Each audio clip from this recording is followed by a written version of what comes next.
का स्वागत है। हमारे देश में एक वक्त तालिबान को आतंकी संगठन कहा जाता था। योगी आदित्यनाथ जो मुख्यमंत्री उत्तर प्रदेश के हैं, उन्होंने कई बार विधानसभा में कहा और Taliban good Taliban bad Taliban, good terrorism bad terrorism, ये अब चलने वाला नहीं। हर किसी को तय करना पड़ेगा कि फैसला करो कि आप आतंकवाद के साथ हो या मानवता के साथ हो, निर्णय करो। समर्थन का मतलब मानवता विरोधी शक्तियों को समर्थन देना, बुद्ध के शांति और मैत्री के संदेश को रोकने की साजिश का हिस्सा है तालिबान का समर्थन करना। तालिबान का समर्थन का मतलब मानवता विरोधी शक्तियों को समर्थन देना, बुद्ध के शांति और मैत्री के संदेश को रोकने की साजिश का हिस्सा है तालिबान का समर्थन करना। महिलाओं और बच्चों के विरोधी तालिबान के कृत्यों का समर्थन करने का मतलब महिलाओं और आधी आबादी का अपमान करना, बच्चों का अपमान कर रहा है। समय का पहिया घुमा और आज उसी तालिबान के विदेश मंत्री आमिर खान मुत्तकी उत्तर प्रदेश में थे। वो दारुल उलूम देवबंद पहुंचे। जंगल के शेर को कोई ताज नहीं पहनाता, लेकिन फिर भी वो बादशाह ही रहता है और लोग उसे मानते हैं। बादशाहों में सबसे बड़ा बादशाह वही होता है जो बेताज बादशाह हो।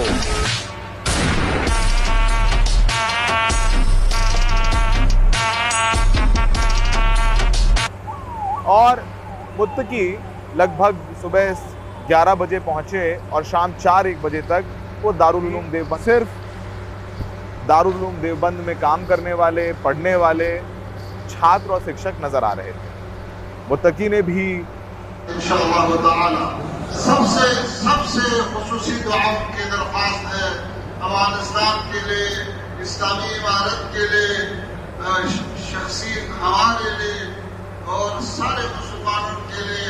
और उम्मीद है कि अल्लाह ताला ये जो आजकल बातें चल रहे हैं गज़े और फलस्तीन के मुसलमानों पर भी रहम करे, उन्हें कामयाबी नसीब हो जाए। जज़ाकुमुल्लाह खैरन। शुक्रवार को प्रेस कॉन्फ्रेंस की मुत्तकी ने तो उसमें भारत से महिला पत्रकारों को नहीं बुलाया गया। इस बात को लेकर के रोष है। महिला पत्रकार लगातार इस बारे में बोल रही हैं, आवाज उठा रही हैं, कह रही हैं कि तालिबान में महिलाओं को लेकर रिस्ट्रिक्शंस हैं, लेकिन भारत में अगर ये रिस्ट्रिक्शंस लगाए जाएंगे तो ये इकबाल किया और उन्होंने ज़्यादा मेहमान नवाजी किया। जाहिर है कि उलमा और तलबा के दरमियान वाबस्तगी बहुत तारीख़ी है, इसलिए हमें आप हज़रात और देवबंद का काबिरीन और इलाके के जो उलमा है, तलबा है और आवाम है, सबका मशकूर हूँ। वज़ीर ख़ारजा के तौर पे सर आप कैसे देखते हैं, ये रिलेशन कैसे लेके जाना चाहेंगे आप साहब, मुत्तकी साहब आगे कैसे लेके जाना चाहेंगे भारत और अफगानिस्तान के रिश्ते? मेरे ख्याल में आइंदा में बहुत रोश के लोग उमड़ पड़े। नहीं पहनाता, लेकिन फिर भी वो बादशाह ही रहता है और लोग उसे मानते हैं। बादशाहों में सबसे बड़ा बादशाह वही होता है जो बेताज बादशाह हो।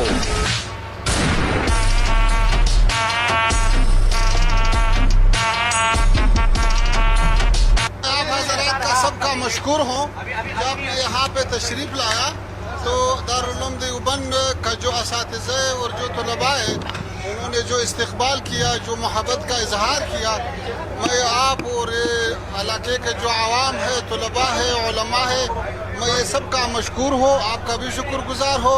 अल्लाह करे कि हमारा और हिंदुस्तान के दरमियान ताल्लुकात और भी बढ़ जाए। और उम्मीद है ऐसा जो मजालिस हमारा हुआ है दिल्ली में, तो उसे लगता है कि आइंदा हमारा और आपका बहुत रोशन है। उम्मीद है कि आना जाना ज़्यादा हो जाए और काबुल में भी आपका सफारत बढ़ता है और काम ज़्यादा करता है और दिल्ली में भी हमारा सफारत इंशाल्लाह कामों में और भी अच्छा होता है। हम यहाँ पे नया डिप्लोमेट भेज रहा हूँ, तो अल्हम्दुलिल्लाह ताल्लुकात बहुत अच्छा है। तो उम्मीद है कि आइंदा आना जाना इससे भी ज़्यादा हो जाए।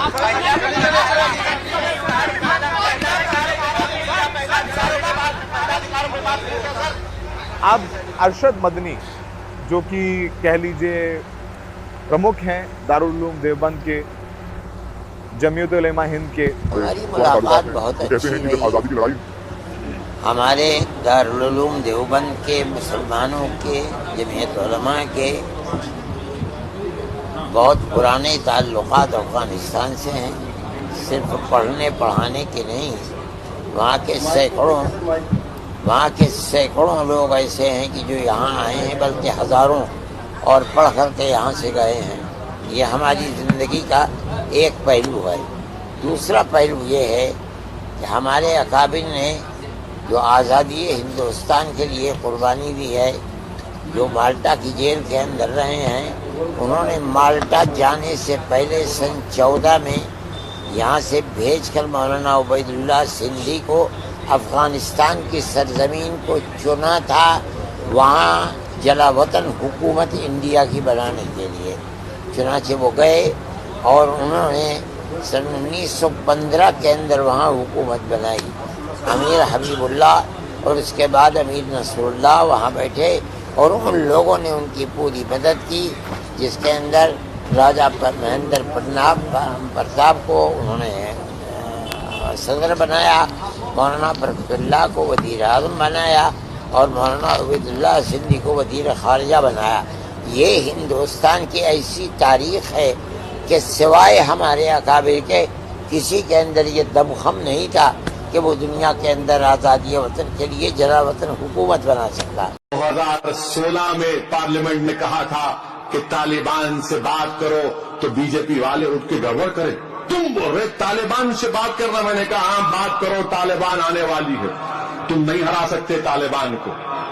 आज क्या हुआ, अमेरिका झक मारकर तालिबान से एग्रीमेंट करता है कि हम छोड़ के जाएंगे अफगानिस्तान को, तुम आके बैठना कुर्सी पे। प्रधानमंत्री, तालिबान को अफगानिस्तान में होम मिनिस्ट्री और एक्सटर्नल अफेयर्स मिनिस्ट्री दी गई है, वजीर आजम। अब तालिबान अफगानिस्तान की गड़बड़ की वजह से पूरी पाकिस्तान की फौज अफगानिस्तान के बॉर्डर पर थी। अब ये माहिदे के बाद पाकिस्तान की फौज कहां जाएंगी, प्राइम मिनिस्टर? मैं 2016 में 15-16 में पार्लियामेंट में कहा था कि बात करो तालिबान से, ताल्लुकात कायम करो, दरवाजे खोलो। अब आप जाकर बैठ के देख रहे एग्रीमेंट साइन होता हुआ। खैर ठीक है, अफगानियों का हौसले नहीं आजमाया, उसको ज्यादा छेड़ना अगर लोग करता है तो वो एक बार अंग्रेज से पूछे, फिर सोवियत यूनियन से पूछे, फिर अमेरिका से पूछे, फिर नाटो से पूछे, ताकि वो आपको समझाए कि भाई अफगानिस्तान के साथ ऐसा खेल करना ये अच्छा नहीं है। आपने जो कहा है कि वहाँ पे हुकूक की बशर कैसा है, अल्हम्दुलिल्लाह वहाँ पे जो निज़ाम है, उस निज़ाम आने से बाद, इससे पहले 2021 15 अगस्त से पहले रोज़ाना 200 से लेकर 400 आदमी को मरते थे। अभी ये 4 सालों में उसी एक दिन का भी नुकसान नहीं हुआ है और वहाँ पे अल्हम्दुलिल्लाह क़वानीन नाफिज़ है, सब लोगों को अपना हक मिलता है। ये जो लोग प्रोपेगेंडा करता है, ये एक छोटा सा या बड़ा सा गलती करता है कि वो अफगानिस्तान से भी गर्ब वाले क्या आज़ादी कहता है। हर मुल्क का अपना रिवायात है, हर मुल्क का अपना जो उसूल है, क़वानीन है, वो उसके मुताबिक अमल करता है। तो इसका माना ये नहीं है कि वहाँ पे हुकूक नहीं देता है, बल्कि माना यह है कि वहाँ पे जो निज़ाम है वही निज़ाम जो क़वानीन नाफिज़ किया है, उसमें अगर लोग खुश नहीं था तो फिर ये अमन कैसा आया है? क्या अफगानिस्तान में तारीख के दौरान किसी ने जोर पे अमन लाया है? वहाँ पे शोरवी इत्तेहाद अमन नहीं लाया, अमेरिका ने नहीं लाया। लेकिन अभी जो अमन है, अभी जो 40-45 साल के बाद जो मुत्तहिद हुकूमत है, जो सारा अफगानिस्तान में कोई बुरा वाक़या नहीं है, कोई जड़ नहीं है, कोई मुखालिफ आदमी नहीं है, तो इसका मतलब यह है कि ये लोग जो है ये यही निज़ाम के साथ खुश है।